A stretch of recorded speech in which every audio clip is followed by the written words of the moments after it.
All right, now we're going to do another problem, same type of problem, but we're just going to deal with a fraction. So it gets a little bit more difficult, but not overly difficult, just because you need to get used to dealing with fractions anyway. So remember, our equation is y minus y1 equals m times x minus x1. Here's my x1, here's my y1. We're just going to plug everything in. So we have y minus 1/4 equals m, which is 11 over 16, times x minus a -4, so it would be x plus 4. Notice that when this is negative, this is positive. When this is positive, this is negative. So we can see what's going on with our problems there. But notice, pretty easy to write that form out. Just have to plug it in. And then we have y minus 1/4. So our next step is that we're going to distribute this through. So we're going to distribute that through to both terms.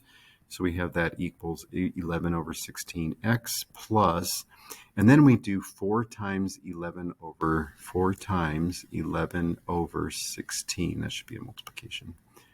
It's a dot.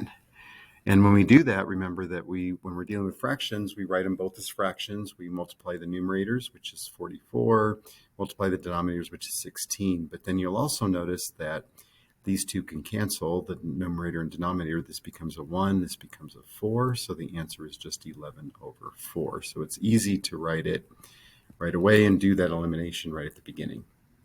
Now, once we've done that, we're then going to add 1/4 to both sides. So those, of course, will cancel. We just get a y equals 11 over 16x, and we can combine those two together to get 12 over 4.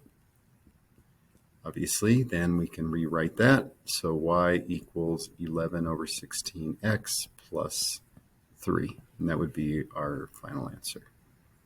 Okay, one more. Now this comes from a graph, but notice that I really didn't need to use the graph.